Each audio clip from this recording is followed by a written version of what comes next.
Bismillahirrahmanirrahim. Alhamdulillahirabbil alamin wa bihi nasta'in. Wassalatu wassalamu ala rasulil amin wa ala alihi wa sahbihi ajma'in. Allahumma rabbi shrah li sadri wa yassir li amri wahlul 'uqdatam min lisani yafqahu qawli. Rabbana zidna ilma warzuqna fahma. Jadi sekali lagi Assalamualaikum dan selamat datang kepada sahabat-sahabat, tuan-tuan dan puan-puan ke program Virtual Talk Solusi Keuangan Integriti Holistik Praktikal Anjuran Bank Islam bersama Universiti Sultan Zainal Abidin. Jadi syukur kepada Allah SWT kerana pada pagi ini kita dapat sama-sama dalam majlis ilmu yang mudah-mudahan dapat memberi kebaikan kepada kita dunia dan akhirat insya-Allah. Jadi pada pagi ini sebelum kita serahkan majlis kita kepada penceramah kita pada pagi ini, pertama-tamanya saya nak ucapkan jutaan terima kasih kepada Bank Islam kerana dapat ataupun sudi bekerjasama untuk menjayakan program kita pada pagi ini. Dan tuan-tuan, sahabat-sahabat boleh yang tak sempat scan QR code tadi, masih lagi boleh mengisi borang lucky draw tu melalui link yang akan saya kongsikan di ruangan chat. Cuma instruction tu saya cubalah share di ruangan chat. Dan bersama kita pada pagi ini Encik Muhammad Zamri Zaidan, Pengurus Kanan Bank Islam Malaysia Berhad yang berpengalaman 17 tahun pengalaman dalam industri perbankan. Jadi saya rasa kita perlu manfaatkanlah sesi kita bersama dengan Encik Muhammad Zamri pada pagi ini sebanyak yang mungkin insya-Allah. Jadi tanpa membuang masa, dengan segala hormatnya majlis mempersilakan Encik Muhammad Zamri untuk menyampaikan penyampaian beliau. Dipersilakan. Terima kasih kepada kita panggil moderator lah Cik Ramadan. Assalamualaikum warahmatullahi taala wabarakatuh dan selamat pagi. Terima kasih kepada pihak Uniza kerana bersambung-sambung kolaboratifnya bersama dengan Bank Islam kan tak putus-putus. So sebenarnya saya cuba nak habiskan ataupun nak konten ni sebelum pukul 11 kita habislah dengan sekalilah dengan pencabutan bertuah tu nanti kita sebab sekarang ni waktu kerja kan, so masing-masing mesti ada kerja yang perlu disiapkan. So alhamdulillah hari ni tuan-tuan dengan puan-puan sekalian kita ni terpilih pasal kita ni dalam majlis ilmu dan insya-Allah saya cuba sebaik yang mungkin untuk memanfaatkan masa yang ada ni untuk berkongsi pengalaman, berkongsi ilmu. Bukanlah kata ini saya nak mengajar, tidaklah ini lebih kepada perkongsian. Tahun ini tahun yang ke-18 saya dengan Bank Islam dan sebelum-sebelum ni dengan industri yang lain So saya berkahwin, umur saya tahun ni 42 tahun. Saya dikurniakan alhamdulillah 4 orang anak, seorang saja lelaki setakat ni. Yang lain semua perempuan. So saya dapat menantu lelaki lah ramai nanti insya-Allah akan datang ni kan. So dalam perbankan ni pengalaman yang paling banyak lah yang saya boleh kata saya nak kongsikan dengan tuan-tuan dan puan-puan hari ini masa ketika saya di dalam processing di Bank Islam selama 2 tahun lebih. Kat situ saya nampak pelbagai slip gaji, saya nampak pelbagai background pelanggan-pelanggan yang ada kan. So daripada situlah titik permulaannya saya nak ambil tahu banyak perkara dalam bidang keuangan ni. Sebab kita belajar teori keuangan ni, sebab background saya UUM dalam bidang keuangan. So teori yang kita belajar dekat universiti ni membantu sedikit sebanyak, tetapi dari segi praktikalnya kita belajar daripada pengalaman yang ada So insya-Allah tanpa membuang masa kita pergi kepada slide yang saya akan kongsikan sebentar lagi ya. Sebentar saya cuba je.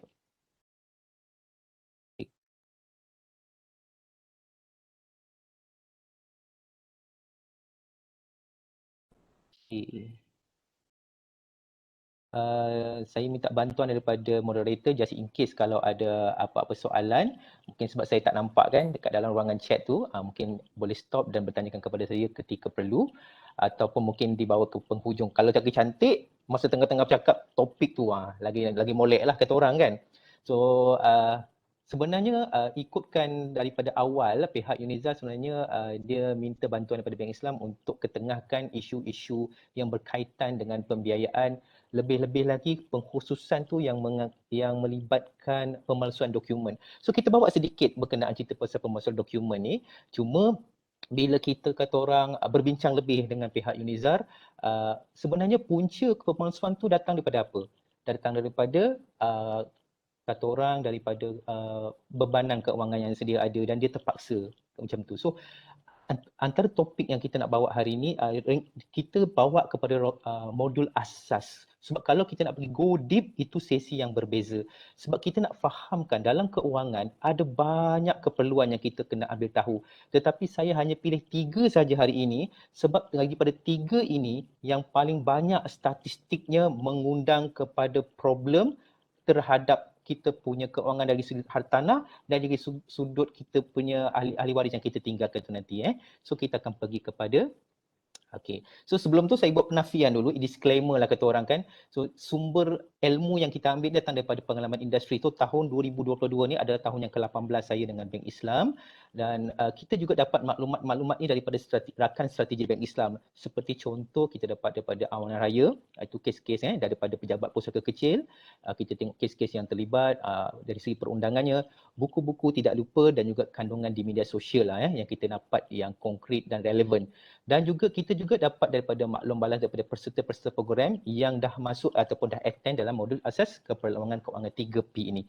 Okey, so batasan ilmu saya minta maaf terlebih dahulu daripada awal-awal kan. Saya punya pengetahuan mungkin tuan-tuan dan puan-puan yang hadir hari ini lebih expert daripada saya sebenarnya. Tapi atas batasan ilmu saya minta maaf terlebih dahulu. Mungkin apa yang saya sampaikan ini masa pengumpulan maklumat, pengumpulan data dan konten ada perubahan berkaitan akta perundangan, garis panduan dan proses di peringkat persekutuan negeri agensi dan juga dalam sektor keuangan. Sebab pengalaman tuan-tuan dan perempuan mengatasi pengalaman saya maybe kan.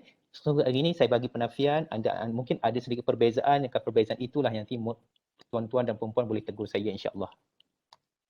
Okay, so saya skip ni. Saya nak tengok sekejap saya nak cari yang okey, saya rasa ada satu benda yang tertinggal. Okey. Ini hanya harapan daripada pihak UNIZA. So bila kita berbual, kita punya PIC Sarah Sarah Salwana, dia buat confirmation dengan pihak PDRM untuk pemalsuan dokumen ni dia jatuh bawah Seksyen 468 Kanun Keseksaan. So sekiranya anda melakukan pemalsuan dokumen untuk tujuan menipu, dia telah melakukan kesalahan di bawah Seksyen 468 Kanun Keseksaan Akta 574 lah. So saya pun tak familiar dengan akta ni sebenarnya, tapi yang saya pasti pemalsuan dokumen tu di peringkat Bank Islam kita tak boleh pukul kepada kita pukul rata lah. Dia sebenarnya bersifat individu lah. Bersifat individu, ada yang duduk dekat kekitan kerajaan, ada yang juga dekat bahagian pendidikan, macam-macam. So benda tu sentiasa berlaku dan jika disabit kesalahan, hukumannya boleh dipenjara sehingga 7 tahun dan dikenakan denda lah. So ini sedikit sebanyak pemalsuan dokumen. Untuk bank ni kita cuba sedaya upaya ada dia punya profesional dia yang boleh detect lah yang mana kata orang yang buat memalsukan dokumen ni lah kan, dan ada juga yang terlepas. So basically sebenarnya dengan arti kata lain kita bercakap mungkin lepas dunia tak lepas di akhirat kelak, kita elakkanlah perkara-perkara sini. Okay, so kita terus kepada program kita. So matlamat solusi keuangan ni kita ambil daripada hadis Nabi. Rasulullah SAW sesungguhnya apabila mati seorang anak Adam itu terputus amal semua sekali kecuali 3 perkara yang akan tinggal, yang akan bawa sampai kiamat, iaitu sedekah amal jariah, ilmu yang bermanfaat dan anak yang soleh yang mendoakannya. Ini adalah dia punya foundation bagaimana modul ini dibina. Sebab kita nak di akhir nanti bila kita belajar bab keuangan, kita dapat sediakan 3 perkara ini, persediaan kita untuk kita ke alam barzah seterusnya lah. Nanti kita akan nampak apa kaitannya keuangan ni dengan alam barzah dan alam berikutnya lah. Okey, bila kita tengok 3 perkara tadi, sedekah, ilmu dan anak yang soleh ni, kita kena susun keuangan kita dari segi sudut jangka pendek dan jangka panjang. Apa yang maksud jangka pendek? Jangka pendek ni kalau kita meninggal lebih awal.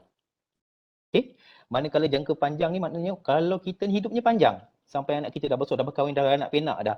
So benda-benda macam ni lah yang kita kena ambil kira. Kadang-kadang kita ambil kira hanya kita jarang mengambil kira kalau kita umur kita pendek. So modul ini disediakan untuk mengambil kira planning jangka masa pendek kalau umur kita tak panjang dan juga kalau umur kita panjang.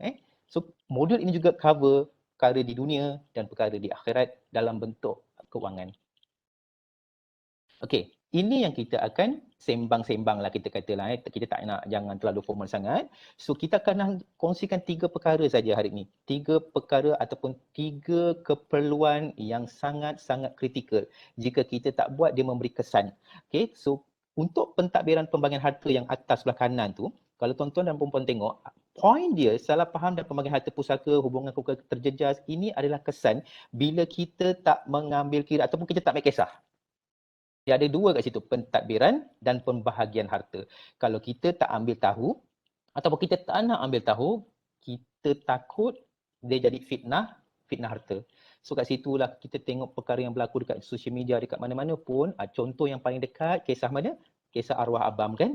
Macam-macam kisah dia kan kat situ. So kita ambil iktibar. Kita ambil iktibar daripada kisah-kisah ni dan kita ambil tahu dan belajar apa yang dimaksudkan dengan pentadbiran dan pembagian harta ni, kita akan kongsikan lah. So kita tak nak disebabkan kita membebankan waris dengan birokrasi pentadbiran harta yang ada di Malaysia lah. So perkara yang kedua kita akan kongsikan adalah penyelesaian hutang, penggantian pendapatan. Ada 2 juga kat situ. Apa cerita dia? Sebab kita tak nak mati meninggalkan hutang. Itu perkara pokok yang paling pertama untuk kita sebagai muslim dan muslimah kan. Ini perkara paling pokok dalam kehidupan kita. Kita tak nak mati, tinggalkan hutang. So ini antara yang kita akan tengok macam mana nak buat nanti. So selain daripada itu, kita juga mesti ada penggantian pendapatan kan. Kat sini nanti lebih kepada, saya tak nak cerita pasal features produk ke apa. Dia lebih kepada keperluan untuk kita sedar betapa pentingnya kita mengambil kira penggantian pendapatan ni dari sudut takaful untuk kita buat penggantian pendapatan kepada ahli waris dan juga tabung tambahan pendidikan kepada anak-anak. Itu nanti kita akan tengok macam mana cara nak kira yang paling optimum. Dan yang ketiga, kita akan tengok urus pendapatan dan urus hutang kat situ. Kita bukan cerita pasal urus hutang je, urus pendapatan pun sangat-sangat penting. Sebab apa? Sebab kerana urus pendapatan ni kita nak lengkapkan keperluan keuangan kita. Sebab bila keperluan keuangan kita ni tidak sempurna, dia patah balik kat kita, beri kesan kepada kehidupan kita dan harta serta ahli waris kita. So inilah 3 perkara yang kita akan bincangkan, tetapi kita akan bincangkan terbalik. Kita akan bincangkan daripada pentadbiran, penyelesaian sampailah kepada pengurusan bawah tu. Biasanya kita akan cerita pada bawah kan, tapi kita akan cerita daripada atas dulu. Untuk kita nampak apa yang bakal berlaku dan pasti akan berlaku cerita dia. Okey, kita akan cerita berkenaan. Okey, untuk sesiapa yang telah mendaftar cabutan istimewa Bank Islam tu, nanti link yang diberikan tu dia dah daftar, kita ada nombor telefon, pihak Bank Islam akan kongsikan secara percuma senarai semak dokumen pentadbiran harta pusaka untuk tuan-tuan dan puan-puan. Bila balik daripada kita punya perbincangan ni, tolong buka satu fail dan buat kopi, sediakan ataupun dapatkan dokumen-dokumen original yang melibatkan dalam senarai semak tu untuk pentadbiran harta pusaka kita, just in case kalau kita tak ada, kita punya pasangan akan dapat mentadbir harta tersebut tanpa kita bebankan dia. Sebab antara perkara yang susah dalam proses pentadbiran harta ni nak kumpulkan maklumat, nak kumpulkan dokumen. So kita buat siap-siap masa kita tengah hidup ni, kita ada masa, kita dapatkan dokumen-dokumen, kita buat salinan dan kita simpan dalam satu fail. So fail ni pandai-pandai tuan-tuan dengan perempuan nak panggil apa pun macam saya panggil fail mati saya lah. So isteri saya dah tahu dah kat mana fail mati saya, just in case kalau apa-apa berlaku pada saya, bawa fail mati ni, uruskan dan takbirkanlah ia secara baik. Okay. So apa yang kita nak tahu berkenaan pasal pentadbiran dan pembagian harta ni? Ini menjadi pokok ceritanya. So kita first kali dalam pentadbiran dan pembagian harta ni, kita kena kenal ahli waris dan harta pusaka. Tuan-tuan dengan perempuan yang dikasihi Allah lah. Hari semalam ada kematian kaki tangan Bank Islam kan. So bila kita berbual dengan kawan-kawan kita yang ada berkenaan pasal ahli waris, ada lagi yang masih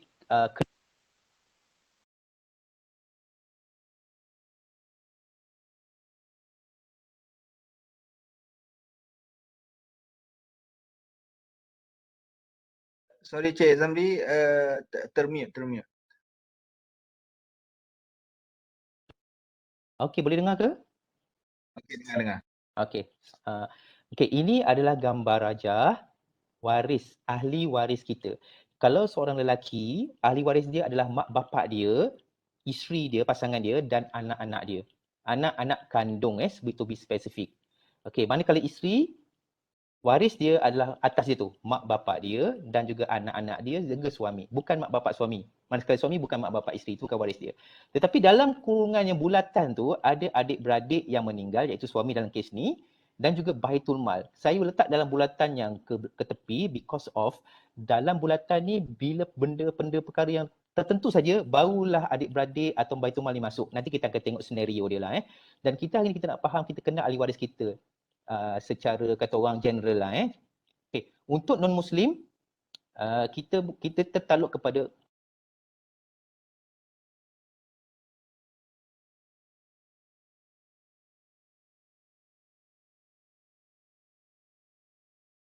Sorry, sekali lagi Cik Zamri, termute. okey. Boleh Tuan Moderator? Dengar. Alhamdulillah. Okey, ini skrin ini menunjukkan pindaan Akta 300, Akta 1004 untuk non-Muslim lah. So yang ni boleh sumber dekat Google, search je memang akan keluar. So dia punya very specific, macam inilah pembahagian dia bila berlaku kematian ataupun meninggalnya ahli waris dekat bukan Muslim dekat sini lah. Okey, ini senario yang pertama. Senario pertama bila contohlah suami yang meninggal, tinggalkan seorang isteri, 2 anak lelaki dan seorang anak perempuan. Mak bapak dia pun masih hidup lagi. So apakah yang akan berlaku bila pembahagian harta pusaka dia melibatkan 1 juta? 1 juta ni termasuk semualah tuan-tuan dan perempuan, termasuk kereta, rumah, cash yang ada, KWSP ke, masuk semua ni. Totalnya 1 juta. So dari 1 juta ni berapakah bahagian masing-masing dalam ahli waris ni? So kita tengok kat sini. Mak bapak dapat 1/6, setiap mak dan bapak dapat 1/6, isteri dapat 1/8 because of ada anak, kalau tak ada anak 1/4. Yang ni kita tak belajar faraid lagi ni, kita cuma nak tahu berapa pembahagian dia dan juga amount dia jika 1 juta ni terlibat. Jadi kat sinilah you menampak apa cerita dia, ke anak-anak yang akan banyaklah cerita dia pasal dia ada anak lelaki. Ini senario yang pertama, nak bagi gambaran kalau tuan-tuan dengan perempuan dalam kategori yang macam ni, so lebih kuranglah cerita dia macam ni. Untuk perkara yang kedua, kalau isteri pula. Okay, kalau isteri pula meninggal dengan harta 1 juta yang terkumpul, cerita dia akan jadi macam ni. So suami akan dapat 1/4 sebab dia ada anak-anak. Kalau dia tak ada anak, dia akan dapat 1/2. Mak bapak kepada isteri akan dapat bahagian yang tertentu dan juga anak-anak akan dapat sebahagian besar dan menghabiskan harta lah sebab anak lelaki akan menghabiskan harta asabah. So ini struktur keluarga yang macam ni. Jadi tuan-tuan perempuan tengok balik kalau macam ni ataupun adik-beradik ataupun rakan taulan, macam ni lah cerita dia. So ini pula cerita kalau let's say dia bujang atau janda, dia tidak ada anak. Dia ada adik-beradik lelaki, iaitu saudara lelaki, dia ada adik-beradik perempuan, saudara perempuan. Mak bapak dia masih hidup. So macam mana pembahagian harta dia pula? Okay. Pembahagian harta dia. Okey, pembahagian harta dia, bapak dia akan habiskan harta dia. Okey, 2/3 kat bapak, 1/3 dekat ibu dia. Maknanya adik-beradik dia tertahan disebabkan oleh adanya ayah di situ.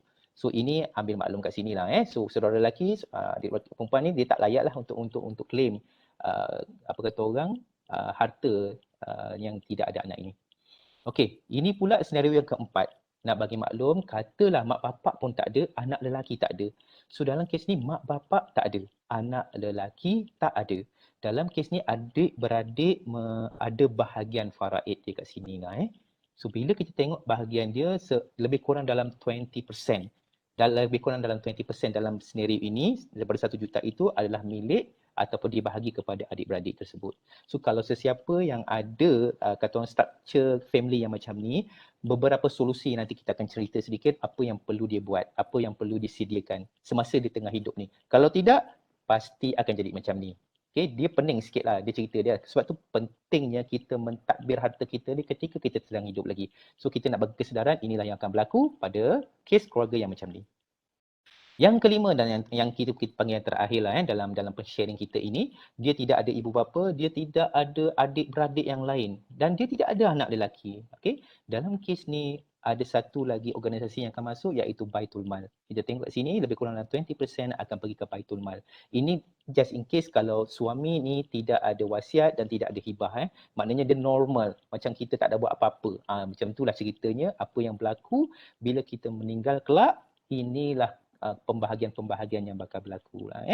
So, sedikit sebanyak inilah nak berkongsi struktur kita kenal ahli waris kita dan kita tahu cara pembahagian dia. Cuma persoalan dia sekarang, macam mana kita punya sendiri. So bila kita punya sendiri kan, kita punya tak sama dengan dalam gambar rajah yang apa yang kita kongsikan ni. So tuan-tuan dengan perempuan, sesiapa yang pakai laptop, you all boleh scan ni, dia boleh masuk terus kepada website Majlis Agama Islam Negeri Selangor untuk kita semak dan kita tengok pembahagian harta tersebut. Kalau siapa yang pakai laptop. Tetapi saya pakai handphone tak boleh lah. Pakai handphone, better you fokus apa yang saya nak sampaikan. Nanti balik lepas pada kita punya kata orang sharing session ni, you boleh buat sendirilah. So, dah ada digital punya calculator yang akan semak ataupun cara kira secara automatik macam mana bahagian ahli waris kita dapat dan macam mana harta kita dibahagikan. So, saya masuk dekat website ni, saya nak kongsi dengan tuan-tuan. Jangan lupa nanti checkkan untuk pasangan masing-masing bila berada di rumah nanti. Okey. Bila you pergi kat Google, tuan moderator boleh nampak saya punya screen Google? Nampak tuan? Okay, good. Tolong type E-Faraid Ma'es. E-Faraid Ma'es. So E-Faraid Ma'es ni bila kita masuk dalam website dia, kita cari satu button nama dia K-Faraid. Mudah dan pantas, jom kita faraid. Okay, bila kita kira benda ni, bentar ya, dia punya slow sikit line dia.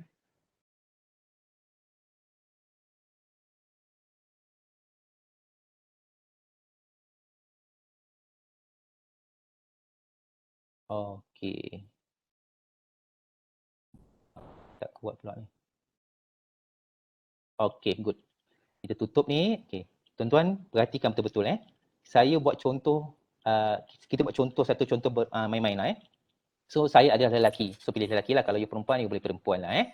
So, pilih lelaki. Saya lelaki. Saya ada seorang saja isteri. Saya masih lagi ada bapa. Saya masih lagi ada ibu. Okay, anak lelaki saya ada seorang. Anak perempuan saya ada 3 orang. Okay. So, cukup sekadar you bermain dengan kotak ini saja. Cukup sekadar you main kotak ini saja untuk melihat siapakah ahli waris you. So, dekat kotak carta waris, dia akan bagi dia punya family tree. Kalau ada kesilapan, you boleh buat pembetulan sama ada tekan tambah ataupun tolak di sini ya. Jadi, you akan nampak siapakah ahli waris yang terlibat dalam pembagian harta you. Yang ini yang paling kritikal. Harta pusaka. Bila masuk dalam kolom harta pusaka ni, cumalah kita masuk tanah lah. Contohlah kita masuk rumah bangunan, saya bagi contoh 500,000. Oh 5 juta pula silap. Okay. 500,000. Contoh kenderaan katalah 50,000. Nilaian dia. Katalah tak pasti dengan harga rumah tersebut. Boleh tengok kat mudah lah. Mudah.com.my tu. Semak-temak lah harga rumah yang dekat berkaitan dengan rumah kita tu. Dapatlah tahu tu. Lebih kurang lah. Kita nak tengok je. Katalah 50,000 dekat tabung haji kan. KWSP katalah banyak sikit. Ada 100,000 kat situ contoh. Okay, simpanan katalah ada sedikit simpanan, adalah dalam 15,000 contohlah. And then kalau ada yang lain, masukkanlah berikut-berikut yang lain tu lah. Contoh dalam kes ni, kita ada 715,000 harta yang terkumpul. Tak kisahlah sama harta tu dalam bentuk cash ataupun dalam bentuk rumah ataupun apartmen, tak kisahlah. Masukkan ni, kita akan dapat jumlahnya. Ini yang menariknya, kita tengok dekat pengiraan. So, kita akan dapat berapakah jumlah yang dibahagikan kepada ahli waris kita. Dan kat sini juga kita dengan secara tak sangka, rupanya adik-beradik kita ada bahagian contoh. Rupanya mak bapak kita ada bahagian kita berapa macam itulah kita nak bagi gambaran. So you all boleh save katuan gambar ini di dalam handphone ataupun di dalam laptop masing-masing lah untuk panduan apa yang bakal berlaku ataupun apa yang pasti akan berlaku bila kita tidak buat apa-apa waktu sekarang tengah hidup. Okay. So bila kita tidak ada wasiat, bila kita tidak ada hibah, so ini yang akan berlaku. Nak bagi tahu yang ni. So kalau adakah ini yang tuan-tuan nak ataupun puan-puan nak, kalau tidak ada bukan, maknanya kita kena urus takbir dia ketika kita sedang hidup. Kita perlulah ada hibah ataupun wasiat yang kita akan tengok nanti. So ini saja sharing untuk screen ni. So ini sangat penting bila balik nanti saya akan Apa kata orang, tolonglah buat untuk tengok siapa senarai waris ni dan pembagian hartanya. Okey, saya share balik skrin saya yang tadi. Okey, untuk senarai semak, so ini dia punya website, dia punya website dia dan kita cari K-Faraid tadilah Okey. Dan selepas kita faham ataupun kita tahu pembagian harta ni tak seperti apa yang kita fikirkan, lain daripada apa yang kita imajinasikan, rupanya jadi lain. So perkara ini kita kena tahu juga salah faham dalam pengurusan harta dekat Malaysia ni. Untuk KWSP yang ini dah 2 kali bersidang, cerita dia berkenaan pasal penama dalam KWSP. Ini salah faham, kita kena betulkan. So siapa yang letak penama ni, tuan-tuan perempuan ni, kalau penama, wajib fatwa dah keluar untuk mentadbirkan harta tersebut melalui menggunakan faraid. Maknanya kenalah dapat kepada ahli-ahli waris yang lain yang tuan-tuan dan perempuan buat dalam sistem MAIS tadi. Okay. Cerita dia kalau tak nak, kalau atau tuan-tuan dan perempuan nak buat cadangan yang berbeza, kena consider hibah. Dapatkan perintah mahkamah sedang hidup untuk meletakkan harta yang tuan-tuan nak dalam KWSP ni pergi kepada siapa. Dan hibah ni pula dia menimbulkan kos agak tinggilah. Dan siapa yang buat ni macam-macam dekat luar sana yang buat. So semuanya bagus, peguam pun buat, tengoklah itu terpulanglah kepada tuan-tuan dengan perempuan untuk melantik siapa yang akan mentadbir ataupun menyediakan dokumen hibah tersebutlah. Okay. Salah faham yang kedua kita nak kongsikan adalah penama dalam geran. Kalau kita ada rumah, kita beli rumah pasangan suami isteri, dalam geran tu ada 50% dekat isteri, 50% dekat suami. Dalam kes ni, kebanyakannya salah faham persepsi. Bila suami meninggal, semuanya akan pergi kepada isteri 100%. So geran tu akan jadi satu nama. Jawapan dia salah. Okay? Siapa yang ada pengalaman dia akan tahu benda ni. Cerita dia, kalau ada dua penama suami dan isteri, bahagian suami yang meninggal, kalau kes ni cerita dia suami yang meninggal, bahagian suami yang meninggal ni akan dibahagikan ikut faraid kepada waris-waris. Ini kita buat dengan arti kata lain, dia tidak ada buat wasiat, dia tak ada buat hibah lah. So A, B, C, D, E yang you nampak dalam gambar ni adalah ahli-ahli waris yang terlibat seperti mak, bapa, anak-anak dia, pasangan lah. So bahagian kat sinilah pecahan-pecahan. Isu dia adalah bukan isu pasal pembahagian kepada ibu dan bapa, tidak sama sekali, bukan pasal isu tu. Isu dia timbul ataupun cabaran dia adalah, cuba tuan-tuan dengan perempuan imagine, mak dan bapa tidak ada masalah untuk pasangan dan anak-anak untuk tinggal kat rumah tersebut bila kematian kita lah. Cabaran dia adalah, apa kata bila ibu dan bapa meninggal pula selepas tu? Siapakah ahli waris mak dan bapa tersebut? Siapa yang ada adik-beradik, adik-beradik itulah pula yang akan masuk dalam geran in future. Jadi baik-baik geran tu ada mak, bapa, anak-anak dan juga isteri. Tiba-tiba pula bila kematian mak atau bapa atau kedua-duanya, datang pula adik-beradik. Kalau adik-beradik 5 orang pula akan masuk dalam geran tu. Nanti kalau adik-beradik 2 orang lah akan masuk tu. Kalau ramai lah yang akan masuk dalam geran tu. Itu yang cerita dia jadi macam complicated sangat dalam perorangannya. Kalau kita tak selesaikan perkara ni semasa kita sedang hidup lah. So antara solusi yang kita boleh cadangkan bila kita ada keadaan macam ni, tolong pergilah buat hibah. Yang mana kalau kita punya pembiayaan perumahan tu masih belum habis, tetapi kita punya pelindungan takaful tu masih penuh, kita buat penuh. So hati-hati tuan-tuan dan perempuan bila buat pembiayaan, takaful tak penuh, dia ada kat macam pihak ada masalah sikit bila kita nak buat dokumen hibah tu pasal bila meninggal takaful tak cover penuh. Sebab dia mesti 100% penuh, dan bila kita present dekat mahkamah tu untuk dapat perintah mahkamah tu, dia agak senang lah pasal kita ada polisi yang cover perlindungan rumah kita tu penuh. So macam mana kita nak tahu benda tu penuh ke tidak, Encik Zam? Jawapan dia kena tengok polisi MRTT rumah kita tu. Kalau tak faham juga, kan kita ada rakan-rakan kita di Bank Islam yang nanti kalau bila dia WhatsApp ataupun dia bagi kata orang senarai semak dokumen tu, nanti tengoklah, pergilah share lah polisi tu sama ada polisi saya ni penuh tak. Takutlah kalau apa-apa berlaku kan. Okay, next. Ini salah faham kalau berlaku pula penceraian ataupun isu-isu cabaran bila berpoligami dan dia jadi lebih sikit complicated bila nama pemilik dengan nama yang membiayai dengan bank tu dia tak sama. Contoh, nama suami isteri dalam geran, nama suami saja yang buat dengan bank. Okay, cerita dia. And then berlaku penceraian. So, yang sebenarnya yang bayar tu adalah isteri. Tapi dia tak deal dengan bank. Okey, cerita dia nanti bila berlaku perceraian, nanti ya, bahagian suami yang dah cerai tu masih ada lagi dalam pemilikan hartanah tersebut. Walaupun isteri yang bayar. Cerita dia. Yang ini kalau berlaku macam ni cerita dia, tuan-tuan dengan perempuan, kalau ada rakan-rakan atau ada beradik yang berlaku macam ni, masih lagi dalam keadaan macam ni, tolong minta dia buat subsale. Subsale ni maksudnya sang isteri buat pembiayaan untuk beli rumah, beli rumah kepada suami, bahagian suami tu. Contoh. Ini antara-antara yang tuan-tuan boleh bincanglah dengan mana-mana kaki tangan bank Islam untuk tengok benda ni. Sebab kalau kita tak selesaikan benda ni, bila berlaku kematian, dia jadi macam, dia dah bercerai, kenapa dia dapat bahagian ni? Dari segi perundangan, pemilikan geran tu masih lagi ada nama pasangan tersebut. Okey, ini adalah cabaran-cabaran tanpa pusaka yang mana yang melibatkan beberapa perkara lah, hartanah, kenderaan, simpanan bank Islam, bank, emas, perabot perkakasan, KWSP dan tabung haji. Ini semua perkara-perkara yang kita kena ambil tahu, yang kita dah cerita tadi, ibu bapa atau bapa kalau ada ahli waris, dia terdedah kepada tadi tu. Bahagian mak bapak kalau dia meninggal pula, adik-beradik akan masuk. So pentingnya kita ada solusi, sama ada kita buat wasiat dan kita buat hibah. Manakala anak-anak bawah 18 tahun, ini satu lagi cabaran dia. Anak-anak bawah 18 tahun, isteri, kena ingat satu perkara sang isteri, banyak perempuan, wanita dalam grup ni. Wanita untuk pengetahuan di dalam sistem perundangan Islam, kalau saya salah maafkan saya, betulkan saya lah, tapi ikut pengetahuan saya, dia bukan secara automatik isteri merupakan pemegang amanah kepada anak-anak bawah 18 tahun. Suami ke atas ya, tetapi kalau isteri, suami atau pasangan lelaki perlulah menggazetkan, maksud mendokumentasikan, susahnya nak sebut, mendokumentasikan, melantik isteri sebagai pemegang anak bawah 18 tahun. Kalau tak ada macam mana? Kalau tak ada, automatically akan pergi kepada amanah raya.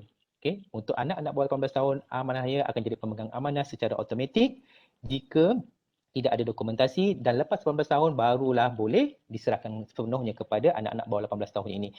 Macam macam mana pasangan ni nak claim? Claim ni adik saya ada pengalaman dengan apa kata orang? Dengan customer lah, dan saya anggap kakak lah. Dia jaga sebab kakak dengan abang ipar dia meninggal kemalangan, mati serentak. Meninggal serentak, so tinggalkan 3 orang anak. Jadi dia besarkan anak ni, dia kalau nak dapatkan claim daripada amanah raya tu, dia kena bawa resit. So takkanlah dia nak berkira macam tu. So akhirnya dia besarkan sendiri. Anak tu dah besar panjang pun sekarang. So inilah antara perkara yang kita kena ambil maklum. So lantiklah masa kita tengah hidup ni, lantiklah isteri sebagai pentadbir harta kita. Dalam wasiat tu kita tulis terus siap-siap. Nanti kita akan secure kat situ lah. So isteri boleh urus takbirkan harta anak-anak yang bawah 18 tahun. So harta anak-anak bawah 18 tahun ni, kalau kita nak jual rumah yang ada geran atas nama dia pun tak boleh sebenarnya. Melainkan kita dapat perintah mahkamah, dapat persetujuan mahkamah dan membuktikan, ini kes-kes yang biasa kita dengar lah, membuktikan bahawa kita memang terdesak dan memerlukan cash, terpaksa jual rumah tersebut untuk tanpa persetujuan di bawah anak 18 tahun ni, perintah mahkamah untuk jual rumah tersebut. Atas dasar kita terdesak untuk dapatkan kelangsungan hidup. Ini antara-antara yang diberi pertimbangan oleh mahkamah lah. So ini kita tolak tepi dalam pemilikan bersama dan berasingan, kita ada sembang-sembang tepi tadi. Nak cerita panjang takut tak habis pukul 11 ni. And then KWSP kita dah bincangkan tadi, penama adalah pentadbir harta wajib berkaitan distribute secara faraid. Kita bimbang tuan-tuan dengan perempuan kena sampaikan kepada pasangan kita, kalau kita letak pasangan sebagai penama lah, bagi tahu dia, you sebagai penama wajib letak faraid. Tapi kalau you dah letakkan, you dah buat hibah, you dapatkan perintah mahkamah masa tengah hidup, so you jangan bimbang nanti in future. So kalau you nak letakkan patah sama isteri, isteri akan dapat sepenuhnya lah bahagian itu tersebut. Dia tak masuk. Harta hibah ni, harta yang dihibahkan dia tak masuk dalam harta pusaka dan tak melalui faraid sebenarnya. Dia terkeluar. So dalam tabung haji, siapa yang dah buat hibah, tahniah, dia jadi hibah mutlak. Kena faham, dia hibah mutlak. Hibah dia tengah hidup dah jadi. Maksud dia apa? Kalau penerima hibah tu meninggal dunia, siapakah ahli waris? Dia tak akan pulang balik kepada pemberi, walaupun pemberi ni buat just in case kalau dia meninggal dunia terlebih dahulu. Tetapi siapa yang ambil hibah mutlak ni, kalau si penerima hibah tu meninggal terlebih dahulu, waris dia adalah bahagian yang meninggal tu. Kalau macam saya letak hibah mutlak tabung haji kepada isteri saya pergi dahulu, mak bapak isteri yang akan dapat bahagian tu. mak bapak saya tak dapat apa-apa. Ini antara hibah mutlak punya kata orang features lah. So tu kadang-kadang ada orang dia tak ambil hibah mutlak ni. Dia ambil hibah yang biasa yang selepas meninggal tu, kalau atau baru execute, ataupun kalau dia tak meninggal dulu, orang yang diterima hibah tu meninggal dulu, dia akan patah balik kat kita lah sebagai empunya pemegang harta pemilik harta tersebut. Okay, so secara ringkasnya, wasiat. Lantik. Dalam wasiat tu kita nak lantik pentadbir harta. Siapa yang akan menguruskan? Biasanya siapa yang pegang fail mati kita tu lah. Sekurang-kurangnya 2 orang. Kalau kita takut-takut saya dengan isteri meninggal dunia terlebih dahulu, serentak orang pemegang amanah, pentadbir yang kedua tu akan uruskannya. Yang kedua, kita nak lantik pemegang amanah. Macam saya letak lantik isteri saya sebagai pemegang amanah. So tak perlu harta saya ni dipegang oleh amanah raya, nak kena claim pula turun naik amanah raya. Saya tak nak macam tu. Saya nak selesaikan di peringkat isteri saya. Cukup memadai setakat itu. Okey. Mendokumentasi deklarasi harta pencarian. So yang ini saya buat juga dalam wasiat, saya tuliskan harta pencarian sebahagian daripada tersebut sebelum diberi ikut faraid pergi kepada pasangan saya terlebih yang walaupun isteri saya tak bekerja tetapi dia layak untuk claim deklarasi harta pencarian tersebut. Okey, dan saya nak letak 1/3 mungkin bukan kepada ahli waris, contoh kepada anak-anak angkat ataupun sedekah amal jariah, yang mana orang kita takut waris kita tak fikir pun perkara tersebut. Yang kita dah masuk alam barzakh ni tak sempat nak buat apa-apa. So ketika inilah masa dalam dokumen wasiat tersebut kita tulis apa yang kita nak sedekahkan tu, nak letak kat anak yatim ke, rumah orang tua ke kan, dan sebagainya. Dan yang terakhir, hasrat yang terakhir kita boleh letak dalam situ. Kita nak cakap anak-anak, kata orang jangan tinggal solat fardu 5 waktu, doakan ayah, contoh kan. Ini perkara-perkara yang kita boleh tulis dalam wasiat kita. So tuan-tuan perasan tak, dalam 5 topik ataupun item penting dalam penulisan wasiat, tak ada satu pun yang saya cakap kita letak wasiat atas nama ahli waris yang kita nak letak. Sebab sifat ataupun features wasiat bukan untuk ahli waris. Maknanya kita tak boleh letak, kita nak letak anak kita sama rata ke, kita nak letak bahagian anak ni lebih ke, bahagian isteri lebih ke, bahagian mak bapak kita lebih. Jawapan dia bukan tak boleh. Sebenarnya kalau ada kontes dekat mahkamah, boleh jadi orang boleh lawan balik kes tu. Sebab wasiat bukan untuk ahli waris. Wasiat selain daripada ahli waris. Kalau nak bagi kepada ahli waris kita gunakan dokumen hibah. Ini antara salah faham yang kita nak betulkan lah. Okay, terima kasih yang ini. So, yang ni siapa tadi yang belum sempat untuk daftar QR code kita untuk cabutan bertuah, itu satu part lah, cabutan istimewa. Tapi yang penting nanti kita akan kongsikan dokumen-dokumen penting lah. Contohnya macam cabutan apa kata orang, dokumen senarai semak dan juga beberapa dokumen penting sepanjang kita buat kat sini perkongsian ni. Okey. Habis kat sini. So, kalau ada apa-apa soalan boleh dibacakan tuan pengongsi kita. Kalau tak ada saya teruskanlah ya. Ada soalan daripada peserta kita? Setakat ni di ruang chat tidak ada. Okay, good. Sebab masa dah 11.38, jadi kita cepat sikit lah. Sebab biasanya orang dia kalau tanya-tanya dia lambat. Habis topik yang pertama, topik kita faham, kita recap sikit lah. Pentingnya kita ambil maklum. Nanti balik ni kita tengoklah YouTube, kita tengoklah Facebook, ambil maklum perkara-perkara yang berlaku di luar sana berkaitan dengan wasiat, bersenang dengan hibah dan peristiwa-peristiwa yang kita boleh ambil iktibar. Sebab apa tuan-tuan, kita tak mampu nak buat apa-apa bila kita duduk di alam barzakh kelak. Hanya mampu melihat dan kita takut kita diazab because of kita membebankan orang-orang manusia yang sedang hidup sekarang. Itu yang kita tak mahu sebenarnya. Dan kita tinggal pula hutang-hutang piutang yang tidak diuruskan. Ini pun kita lagi takut. Pasal tak sempurna perkara ni. Kita bimbang sangat bab hutang-hutang ni. So tajuk yang kedua kita nak cover benda tu semua. So penyelesaian hutang dan penggantian pendapatan, ada 2 perkara penting di sini. So sebenarnya penyelesaian untuk nak cover hutang, nak cover pendapatan, kita bukan orang kaya tuan-tuan dengan perempuan. Kalau kita orang kaya, mak bapak kita ada berjuta duit, mungkin ceritanya berbeza. Tetapi kita ni orang makan gaji. Kita mengharapkan simpanan kita kat KWSP atau mengharapkan pencen atau mengharapkan gratuity jika ada kan. So benda-benda ni lah kita kena ambil maklum dari segi sudut perlindungan takaful. Saya tak menjual takaful lagi ni. Tapi kita nak ambil kesedaran. Mana-mana takaful pun bagus sebenarnya. Jangan insurans. Itu je. Insurans adalah konvensional. Okay. Sebenarnya dalam menentukan kata orang berapakah nilai perlindungan takaful yang kita perlukan, kita tak boleh sembang-sembang ejen kata you boleh dapat penuh tinggi 1 juta macam ni, bukan macam tu. Ataupun boleh, tak salah. Tetapi kita nak kira macam manakah secara optimum yang kita perlukan, sebab takaful ni is a cost, you kena bayar. Macam juga hibah dengan wasiat tadi, you kena bayar. Dan you tak enjoy benda tu sekarang. Benda-benda macam ni yang kadang-kadang orang letak tepi. Tapi kesan dia, ya Allah, kita tak mampu nak tanggung. Okey, dalam kes perlindungan takaful macam itu juga. Kita nak kira macam mana, berapa yang kita perlukan sebenarnya supaya kita boleh optimalkan duit yang kita keluar. Ini namanya urus pendapatan. Duit yang kita nak keluarkan ni. Okey, dalam kes ni, kita ada 4 perkara yang tuan-tuan kena ambil maklum dalam penyelesaian hutang. Hutang ni, kita tak perasan. Bila kita beli rumah, contoh dalam pembiayaan perumahan tu, kadang-kadang masa kita beli dulu dengan bank, bank tak cover ataupun bank tak buat kita punya polisi tu cover 100%. Even kita di bank Islam, bila kita compete dengan other bank kan, bila kita nak suruh orang sign surat tawaran kita ni, kita cerita macam ni pasal kita jadi lebih mahal sikit, pasal kita punya cover tu 100%. Dia jadi mahal sikit lah. Sebab takaful ni kan mahal. Jadi bila tiba dekat satu bank tu, dia murah.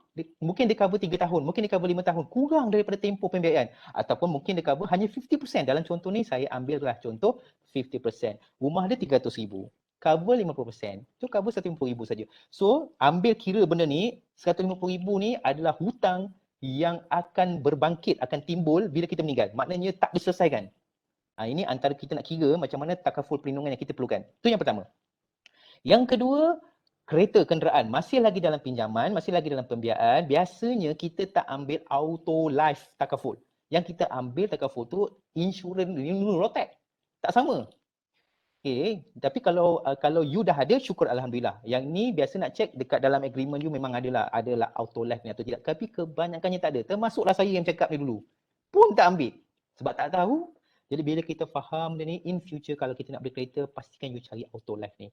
In future kalau berlaku apa-apa, di cover sebenarnya. Tapi dalam kes ni kita bawa contoh, katalah ada baki 50,000 lagi hutang dengan bank, yang confirm bila kita meninggal, ini jadi hutang. Tak cover pun oleh takaful pun. Yang cover takaful tu, itu kita punya cukai jalan dekat kereta tu. So kita ambil 50,000, dah total 200,000 ni, contoh 150,000 kat rumah, 50,000 dekat kantung kenderaan. Ini kita kena tengok juga dekat kad kredit. Okay, ada kad kredit bank yang dia tawarkan, kalau you berlaku apa-apa, mati atau cicak ilat kekal, dia cover 100%. Contoh macam bank Islam contoh. Ada juga bank lain yang buat macam tu. Okay, dalam kes ni ada bank-bank lain, dia kena bayar fee tu untuk dapatkan benefit coverage tadi. Tapi kalau tak ada, you kena ambil kira berapa baki yang sedang ada ketika itu. Contoh dalam kes ni ada baki 20,000, campurkan ini, kalau berlaku apa-apa kat kita, dia tertunggak hutangnya dengan timbul hutangnya. Dan yang terakhir, kalau ada pembiayaan peribadi di luar sana yang tidak ada perlindungan takaful, you kena tengok baki dia, campurkan. Dalam kes ni, bila saya campurkan 4 perkara baki hutang ni, bila kita meninggal, confirm tak ada coverage. Yang ini 250,000 tuan-tuan, hutang kita di dunia, bukan di dunia, dia akan dibawa di akhirat kalau tak settle.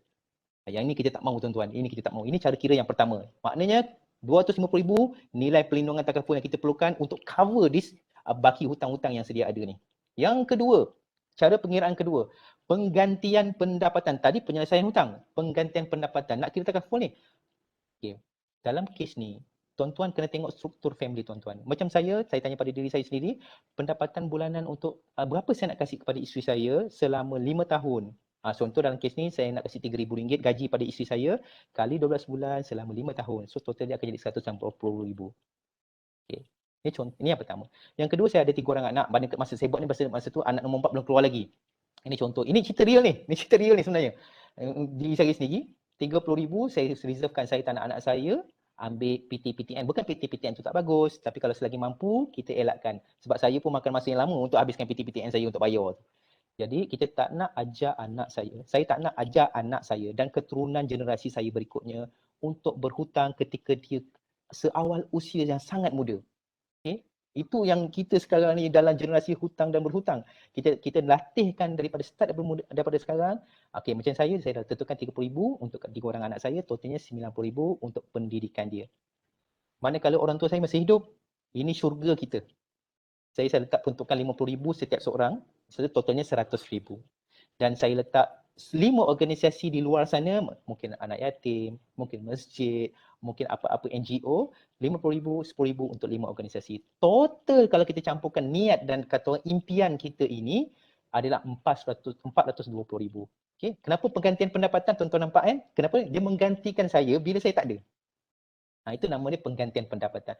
Total 420,000 yang saya perlukan. Jadi kita boleh gabungkan, katalah let's say yang penyelesaian hutang tadi, you tak ada hutang pun, selesai, you ambil yang ni je.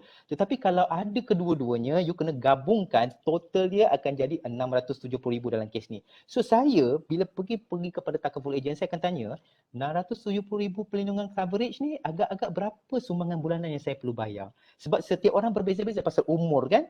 Jadi inilah antara praktikalnya dan holistiknya yang kita kena ambil kira dari sudut takaful untuk menyelesaikan hutang jika ada, dan pasti kita kena sediakan penggantian pendapatan untuk support dan bagi kegembiraan kepada waris kita yang sedang hidup. Tuan-tuan dengan perempuan sekalian, cuba tuan-tuan imagine, selain daripada pampasan ni, pihak majikan berikan, tetapi kita beri another penggantian pendapatan kepada pasangan kita untuk besarkan anak kita. So anak-anak tu kita mengharapkan dapat mendoakan kita menjadi anak yang soleh dan solehah. Ini antara objektifnya bila kita mengambil kira keuangan mengikut daripada hadis Nabi tadi. Boleh Dan yang terakhir, itu saja. Dia sebenarnya simple je dekat bahagian perlindungan takaful pasal kita nak kira perlindungan dia optimum. Dan sebenarnya perlindungan takaful ni, tuan-tuan bila dapat kata orang berchatting dengan staf bank Islam, tanya dia berkenaan macam ni sebab dia free, tak kena bayar dan tak perlu ada obligasi pun untuk ambil pun benda tu. Just nak tanya je, kalau saya ambil 300,000 tu ada tak yang paling murah? Yang paling murah je, setahun saya kena bayar 300 lebih, ada tak? Contoh. Itu antaranya pentingnya kita ada kawan-kawan dalam industri keuangan ni untuk kita lengkapkan keperluan keuangan kita. Dan yang terakhir tuan-tuan, dalam kategori ketiga kita nak cerita pasal pengurusan pendapatan dan hutang kita. Saya kena tengok jam. Okey, ada masa sikit. Okey, untuk pengurusan pendapatan dan hutang ni kita bagi secara percuma quotation. Yang ini nanti bila tuan-tuan dapat WhatsApp sijil, bukan sijil, apa nama dia, senarai semak daripada kaki tangan bank Islam tu, just tanya, just kalau ada keperluan, just minta dia tolong. Cuba you kirakan ada penjimatan tak kalau kita buat urus hutang pendapatan punya kaedah ni melalui penyatuan hutang. Kita akan tengok nanti macam mana cerita dia lah. Okey. Tuan-tuan dengan perempuan, matlamat utama untuk kita urus hutang dan urus pendapatan ni, first kali dia punya objektif adalah fitrah dalam bermuamalah. Kalau tuan-tuan dan perempuan hutang piutangnya ni masih lagi duduk dalam perbankan konvensional, kita minta berhijrah dengan cara kita selesaikan hutang tersebut dan dipindahkan kepada bank Islam. Itu yang pertama sekali. Okay? Sebab tuan-tuan tak guna kita cerita 3 peringkat ni, tapi kita duduk harta kita, duduk pembiayaan kita dalam sumber yang Allah larang, iaitu riba. Yang ini kita tak cerita hari ni lah sebab slot riba ni dia jadi cerita yang lain, dia jadi panjang. Okay. Kedua, kita nak jimat bulanan. Of course, mana-mana manusia pun kita nak penjimatan setiap bulan. Dan kita nak simpanan. Okay. Dan kita boleh sediakan duit lebihan tadi tu untuk kita lengkapkan perkara yang atas tadi tu, nombor 3 dan nombor 2 yang kita tak selesaikan dalam hidup ni. Okay. Tuan-tuan, ini siapa tak pernah tengok sikris, saya nak bagi gambaran, ini sikris. So, tuan-tuan boleh tengok secara percuma dekat Bank Negara kalau sempat lah nak tengok. Kalau siapa yang dah register secara online boleh buka dekat handphone, dekat mobile dekat laptop, bila-bila masa je suka. So pentingnya tengok sikris ni pasal kita tengok baki hutang. Saya seronok pasal tengok baki hutang tu semakin turun. Tapi sesiapa yang pernah ambil moratorium, nanti nampaklah dia tak turun. Itu antara isu-isu yang sebelum ni kita nak cerita pasal moratorium, kita nak bagi tahu saja kenapa dia tak turun bakinya tu. Okey. Tapi ini kita tak fokus, kita tak nak cerita yang ni. Kita nak cerita macam mana kita nak cari duit kita, duit simpanan kita di sebalik hutang piutang kita yang ada sekarang ni. So dalam konteks penyatuan hutang ni kita bukan orang kaya. Kita kena manage, kita kena uruskan. So bila kita kena uruskan, kita kena tengok apakah yang ditawarkan dalam industri perbankan. Saya tak nak cerita pasal bank Islam lah, saya cerita pasal industri perbankan. Bila cerita pasal perbankan, dia ada 2 facility atau 2 produk yang tuan-tuan dengan perempuan boleh pertimbangkan untuk urus tadbir pendapatan dan hutang. Okay, contoh, kita tengok ilustrasi ni lah. Mula ada yang pertama, kita menggunakan pembiayaan peribadi.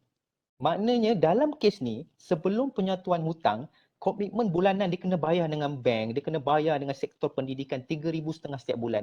Contoh, kad kredit 500, kereta 600 lebih dan seterusnya lah kita nampak dalam skrin ni tuan-tuan dengan perempuan. So totalnya 3,500. Nak tak nak dapat gaji kena bayar. Dapat gaji kena bayar. Tak bayar siap. Contoh. Dalam kes ni tak ada choice. Tapi kita nak cari di sebalik hutang ni kita boleh tak dapat jana pendapatan daripada penjimatan dia. So dalam kes ni daripada total ilustrasi ni yang 3,500 kita kena bayar, Bank Islam akan settlekan semua ni dan hanya perlu bayar dengan Bank Islam dengan jumlah amount 1,566. Kes ni adalah senario orang yang ada hutang dia 150,000. Senario dia 150,000 hutang, bank settlekan, bayar 1,566. Bila dah settle, yang ni dah tak ambil kira 3,500. So 3,500 ini dengan 1,566, jimatnya 1,934 bulanan.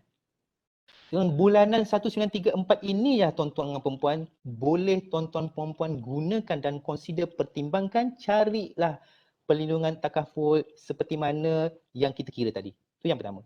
Yang kedua, carilah mana-mana agensi ataupun lawyer ataupun mungkin di Bank Islam sendiri untuk penulisan wasiat yang mana kita tak pernah buat sebelum ni. Ini sebab kita berkira pasal sekarang ni kita dapat gaji bayar hutang tak cukup duit. Sekarang ni kita ada lebihan. Bila ada lebihan, kita boleh consider.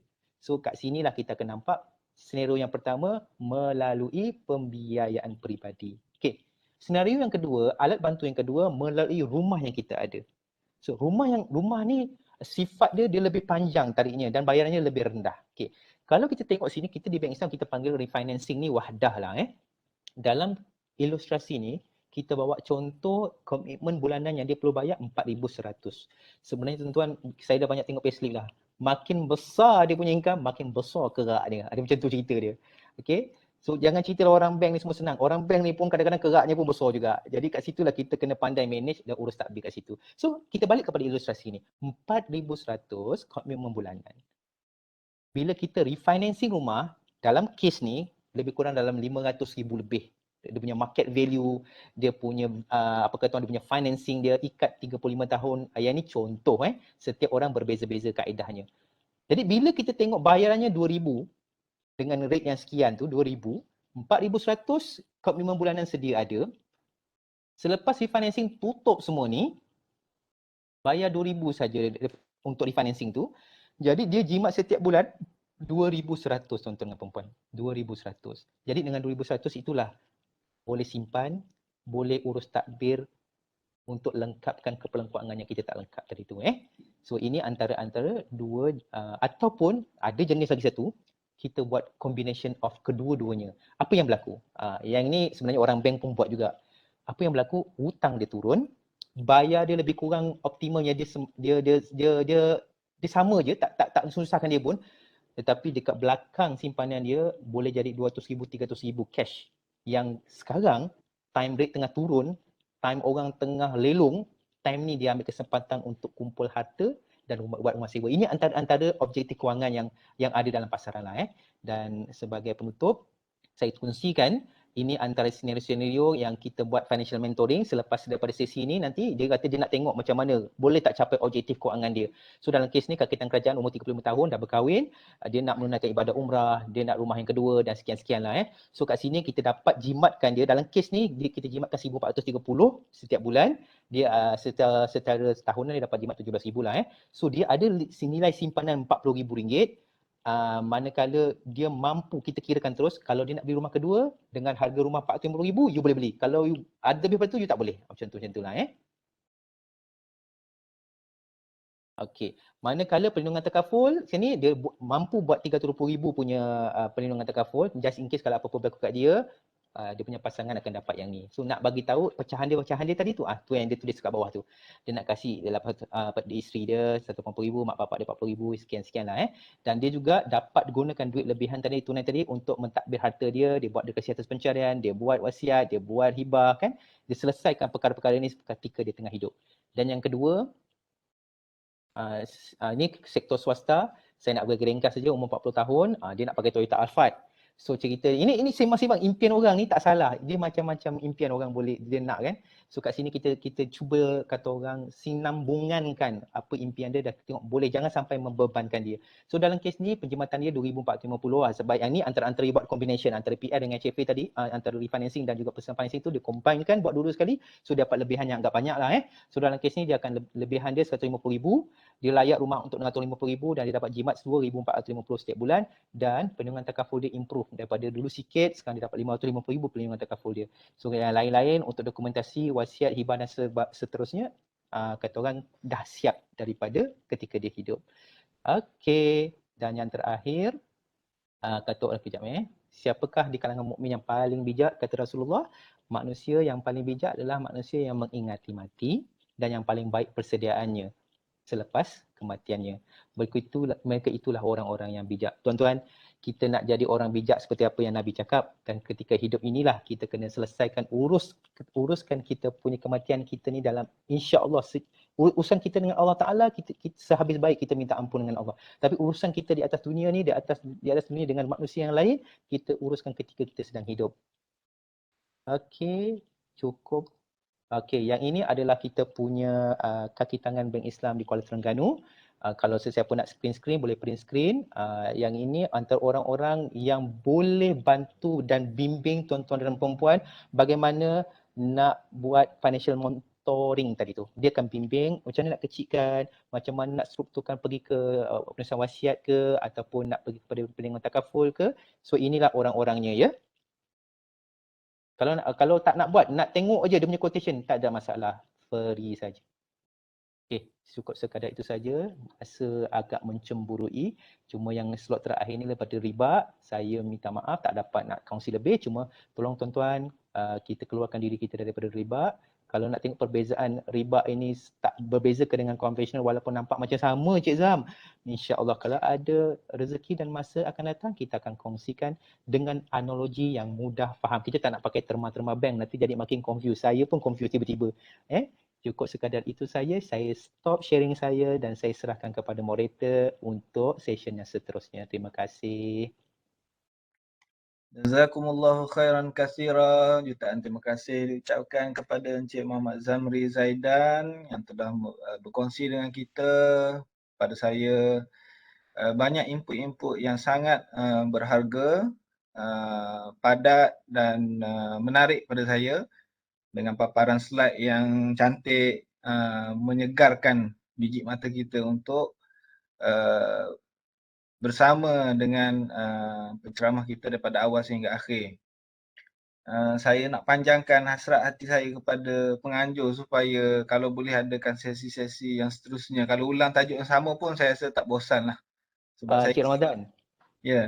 bila kita dah faham tiga peristiwa ni, tiga cerita ni kan, Ya. ini memang tepi lah kata orang selepas tu nanti majikan dia akan minta satu slot je untuk cerita berkenaan pasal pentadbiran harta. Kat situ kita akan bawa expertise lah. Contoh, bulan Mac nanti kita akan bawa lawyer syar'i yang duduk dalam legal firm untuk berkongsikan kisah dia tu. Yang tu menarik tu. Jadi harap penganjur boleh ambil take note lah. Dan saya rasa sangat-sangat bermakna lah perkongsian pada pagi ni. Saya sendiri pun rasa tak puas untuk dengar dan saya rasa tak jemu lah kalau tajuk yang sama diulang lagi. Dan saya rasa agak kita pagi ni kita ada 200 lebih peserta dan saya harapkan boleh dipanjang dan diluaskan lagi lah perkongsian ilmu ni kepada sahabat-sahabat yang lain yang ada di UNIZA ni insya-Allah. Baik, kita sudah berada di penghujung pertemuan kita pada hari ini. Kita akan berakhir pukul 12 tengah hari. Tetapi sebelum kita berakhir, kita nak umumkan pemenang cabutan bertuah yang akan menerima hadiah istimewa daripada Bank Islam. Jadi saya Encik Ridwan ada bersama dengan kita.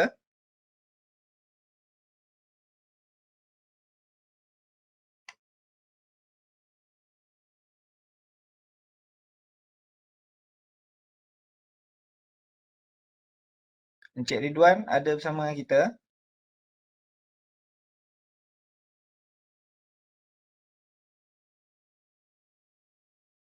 kita akan menjemput wakil daripada Bank Islam untuk mengumumkan pemenang cabutan bertuah pada tengah hari ini.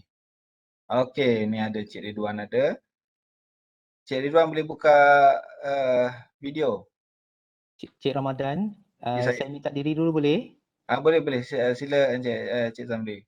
Terima kasih kepada pihak UNIZA semua. Jangan malu-malu kalau ada tegur saya lah. InsyaAllah saya mana tahu saya dapat peluang pergi ke Terengganu. Saya tak pernah pergi Terengganu lagi ni. Okey, terima kasih semua. Saya minta maaf jika ada tersalah cakap. Nanti apa-apa teruskan hubungan baik antara UNIZA dengan Bank Islam. Terima kasih semuanya. Assalamualaikum warahmatullahi taala wabarakatuh. Waalaikumsalam warahmatullahi wabarakatuh. Okey, sekejap ya Cik Ridwan.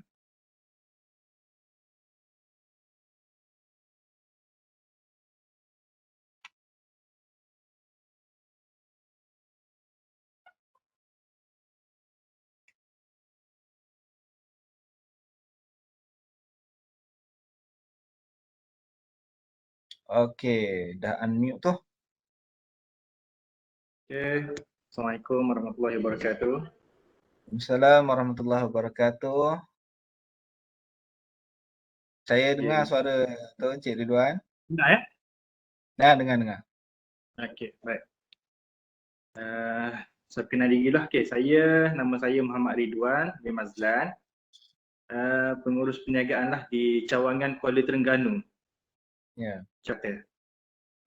Bukan di cawangan yang dekat sana lah, cawangan di bandar ya. Okey. Okey, baik. Tanpa melengahkan masa, saya rasa kita terus pergi kepada cabutan bertuah lah. Okey, dengan saya ni ada 5 yang bertuah pada pagi inilah untuk UNIZA. Okey, yang pertama.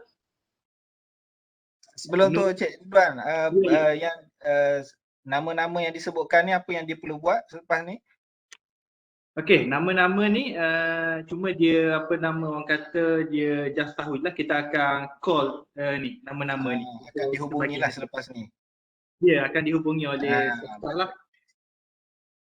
Okey, sila Encik Ridwan. Okey, baik. Okey, yang pertama Nur Amalina binti Fazali. Okey. Nur Amalina binti Fazali. Nama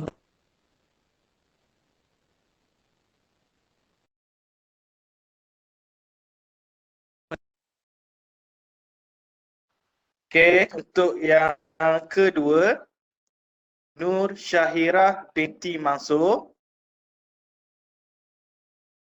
Okey, Nur Syahirah binti Mansur. Yang kedua. Dan yang ketiga, yang ni laki lah 2 orang ada perempuan. Ahmad Syahil bin Abdullah. Okey, Ahmad Syahil bin Abdullah yang ketiga. Okey, yang keempat Ahmad Hafiz bin Saleh Elias Hassan. Yang keempat Ahmad Hafiz bin Saleh Elias Hassan. Dan yang terakhir Siti Amira binti Syafi'i.